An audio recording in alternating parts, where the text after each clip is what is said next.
반갑습니다. 허명 목사입니다. 우리가 무인도에서 혼자 살지 않은 한 다른 사람들과 관계를 하며 더불어 살아가게 됩니다. 살다 보면 때로는 가족도 절친하던 친구나 이웃이나 교인들도 용서하지 못해 힘들어할 때가 있습니다. 손해를 보게 하고 기분을 상하게 하고 내 마음에 고통을 준 사람들에게 분노를 참지 못합니다. 나 자신이 건강하고 행복하게 살려면 그들을 용서해야 합니다. 용서하지 못하면 마음이 사막처럼 황폐해지고 생명력을 잃게 됩니다. 주님은 우리들을 건강하게 생명력 있게 살라고 용서의 기도를 가르쳐 주셨습니다. 우리가 우리에게 죄 지은 사람을 용서하여 준 것 같이 우리의 죄를 용서하여 주시고, 기도를 가르쳐 주신 후에는 용서하는 생활을 하라고 특별한 당부를 하셨습니다. 너희가 남의 잘못을 용서해 주면 너희 하늘 아버지께서도 너희를 용서해 주실 것이다. 그러나 너희가 남을 용서해 주지 않으면 너희 아버지께서도 너희의 잘못을 용서해 주지 않으실 것이다. 우리가 기도를 드릴 때 응답받지 못하게 하는 방해물이 많이 있는데, 용서하지 못하는 마음은 기도 생활의 가장 큰 방해물입니다. 기도 응답을 가로막고 하나님의 축복의 통로를 가로막는 장애물입니다. 주님은 우리들이 용서를 실천함으로 기도 생활에 막힘이 없기를 바라시며 주님과 대화가 중단되지 않기를 바라십니다. 나는 내가 용서하기를 바란다. 그리고 내가 허락하는 축복을 누리기를 원한다고 하십니다. 용서하는 마음을 품지 못하면 우리가 생명을 구하는 전도자로 살 수는 없습니다. 내 심령이 황폐해지면 내 주변이 점점 더 넓게 사막처럼 변해갑니다. 다른 사람에게도 고통을 주게 되고 내 주변을 황폐하게 만드는 것입니다. 용서하지 못하면 주님을 위해 헌신하거나 이웃을 위해 섬기며 살 수도 없고 기쁨도 사라지게 됩니다. 용서하지 못하고 살면 온갖 육신의 질병도 찾아오지만 용서하며 사랑하며 살면 내 몸에서 생명력이 넘치게 됩니다. 이 세상에 근심거리가 많고 고통스러운 일이 많이 생기는 것은 양식이 부족하고 돈이 부족한 것만은 아닙니다. 가족 간에, 이웃 간에, 나라 간에 서로가 용서하며 살지 않기 때문에 고통스러운 일들이 끊이지 않고 많이 생겨나는 것입니다. 우리는 하나님의 큰 용서를 받았기에 용서하며 살아야 합니다. 믿는 우리들이 다른 사람들보다 더 의로운 것 같고 특별한 것 같아도 하나님 앞에서는 불신자들이나 우리도 다 같은 죄인입니다. 만일 우리들의 죄가 심판대 앞에서 낱낱이 드러난다면 성경 말씀대로 모두가 사형에 해당하는 죄인들입니다. 죽을 죄인들인데 믿기 때문에 주님의 용서를 받았다는 사실이 다른 점입니다. 여러분도 전에는 허물과 죄로 죽었던 사람들입니다. 여러분은 믿음을 통하여 은혜로 구원을 얻었습니다. 이것은 여러분에게서 난 것이 아니요 하나님의 선물입니다. 마귀 좋아하는 대로 살고 육신의 욕심을 따라 사는 인간인데 하나님의 크신 은혜와 사랑으로 용서함을 받고 새 생명을 얻은 것입니다. 예수 그리스도를 영접하고 자신이 죄인임을 깨닫고 또 용서받았다는 확신이 있는 사람은 다른 사람을 용서할 수 있고 주님을 위해 헌신할 수 있습니다. 영혼을 사랑하며 복음을 전하며 살게 됩니다. 사랑도 받아본 사람이 사랑을 하듯이 용서도 받아본 사람이 다른 사람을 용서할 수 있습니다. 용서가 무엇인지 모르는 사람은 다른 사람을 용서하기가 어렵습니다. 자신이 용서받은 죄인임을 생각하지 못하는 사람은 의인이라고 자만합니다. 그런 사람은 다른 사람을 정죄하고 비난하고 용서하지 못해서 힘들어합니다. 예수님은 자기는 의롭다고 믿고 다른 사람을 멸시하는 바리새파 사람과 세리를 비유로 말씀하시면서 바리새인들의 잘못된 신앙을 심히 책망하셨습니다. 이들의 삶에는 관용이 없고 용서가 없고 무자비했습니다. 큰 길에서 보라는 듯이 기도했지만 용서의 기도를 드리지 않았습니다. 하나님 감사합니다. 나는 남의 것을 빼앗는 자나 불의한 자나 간음하는 자와 같은 다른 사람들과 같지 않으며 더구나 이 세리와는 같지 않습니다.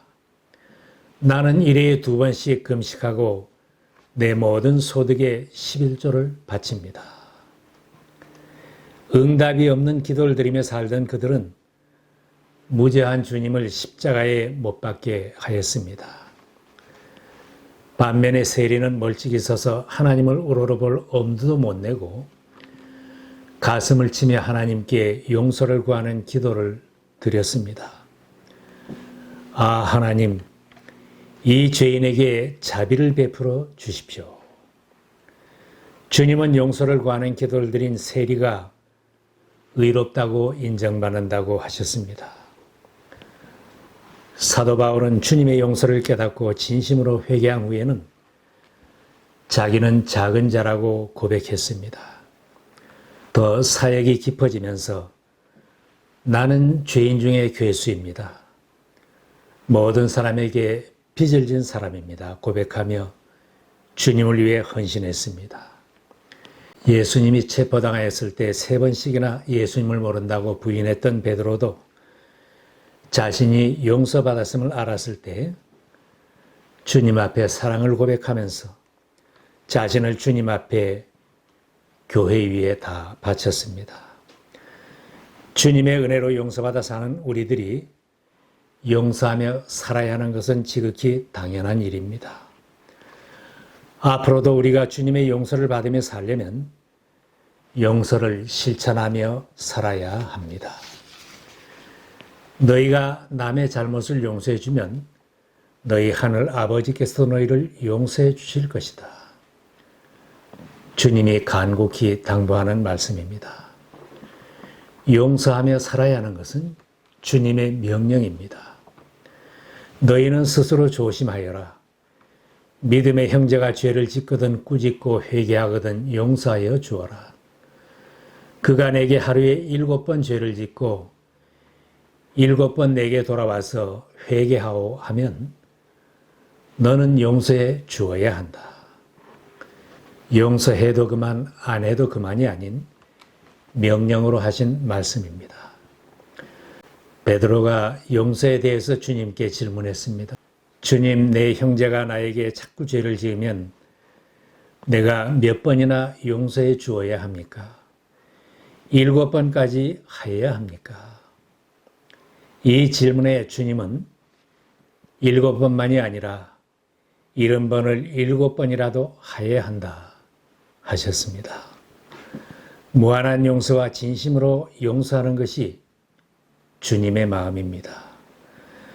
바울 사도는 자기가 목회했던 교인들에게 끊임없이 당부하는 말씀도 용서하며 살라는 것입니다. 에베소 교인들에게 편지했습니다. 서로 친절히 대하며 불쌍히 여기며 하나님께서 그리스도 안에서 여러분을 용서하신 것 같이 서로 용서하십시오. 분쟁하던 고린도 교회에 편지하면서 용서하라고 당부했습니다. 여러분은 도리어 그를 용서해주고 위로해 주어야 합니다. 그 사람이 지나친 슬픔에 짓눌리는 일이 없도록 해야 합니다. 나에게 행한 대로 갚아주고 망신을 당하게 하는 것이 잘하는 것이 아니라 용서하는 것이 잘하는 것이고 아름다운 것입니다. 용서하며 살라는 하나님의 요구와 주님의 명령 순종하여 날마다 용서하며 살면 나 자신이 먼저 행복해집니다. 날마다 삶의 자리에서 용서를 많이 하면 내 생활에 기쁨이 넘치게 됩니다. 가정에서 가족이 서로 용서하고 살면 가화만사성, 가정이 화평하고 모든 일이 잘 됩니다. 주님이 용서하며 살라고 하는 말씀을 실천하는 교인들이 많아지면 그런 교회가 아름다운 교회입니다. 내 주변을 한번 돌아보시기 바랍니다. 용서하며 살라는 주님의 명령까지도 거역하면서 용서 못할 사람이 내 주변에 아직도 남아 있습니까? 가족 중에서, 성도들 중에서 용서 못할 사람이 있습니까? 가족과 성도들은 천국의 기업을 함께 누릴 사람들입니다. 영원히 함께 살 사람들입니다. 용서하며 살아야 합니다. 선언해 보시기 바랍니다. 내 아들아, 나는 다 용서한다. 내 딸아, 나는 다 용서한다. 아버지, 어머니가 나에게 섭섭하게 한 것도 저는 다 용서합니다. 아내가 힘들게 한 것, 남편이 속상하게 한 것도 다 용서합니다. 나의 형제 자매여, 내가 용서합니다. 용서는 결국 자기 자신을 사랑하는 일입니다. 내가 용서하면 하나님도 내 죄를 용서해 주시고 나는 주님의 사랑을 받습니다. 그러나 다른 사람을 용서하지 못하면 나 자신도 용서받지 못한 죄인으로 남을 것입니다. 사람들은 자신을 사랑하는 분량만큼 남을 용서할 수 있습니다. 자기 자신을 증오하고 학대하는 사람은 끝까지 분노하며 다른 사람을 용서하지 못하고 미워하게 됩니다. 자신의 부족을 용납하는 사람이 그 분량만큼 다른 사람을 용납할 수 있습니다. 자신을 용납하지 못하고 이해하지 못하면 다른 사람을 이해하거나 용납하지 못하는 것입니다. 주님이 나를 용서해 주셨는데 내가 왜 나 자신을 용서하지 못하고 괴로워하고 있습니까? 하나님께서 나 같은 죄인도 용서해 주시고 사랑한다고 하시고 내 자녀라고 선언하시는데 왜 하나님의 자녀답게 살지 못하는 것입니까? 용서하며 사랑하며 당당하게 살아야 합니다. 우리 앞에 많은 날이 남은 것이 아닙니다. 오늘 용서하지 못하고 살다가 주님이 갑자기 나를 부르시는 날에는 용서하지 못한 채로 주님 앞에 서야 합니다. 용서하는 사람은 기쁨을 체험합니다. 마음의 평안을 얻을 수 있습니다. 주님이 주시는 기쁨, 주님이 주시는 평안입니다. 용서하는 사람은 자신도 사랑할 수 있고 이웃도 사랑할 수 있으며 하나님을 사랑하는 사람입니다. 용서하며 사랑하며 사는 성도는 나의 죄를 사함받은 하나님의 자녀로 의인의 세계관을 가지고 당당하게 살고 빛되게 살 수 있습니다. 십자가 위에서 원수들을 위하여 용서의 기도를 드리신 주님의 용서로 우리도 용서함을 받았습니다. 아버지, 저 사람들을 용서하여 주십시오. 저 사람들은 자기네가 무슨 일을 하는지를 알지 못합니다. 성령의 도우심을 받아 우리도 주님처럼 용서하며 사랑하며 남은 날들을 복되게 살 수 있기를 바랍니다. 거기서 우리 영혼이 주님의 은혜로 해처럼 밝게 살면서 주 찬양하리라. 이 찬송이 우리의 찬양이 될 수 있기를 바랍니다.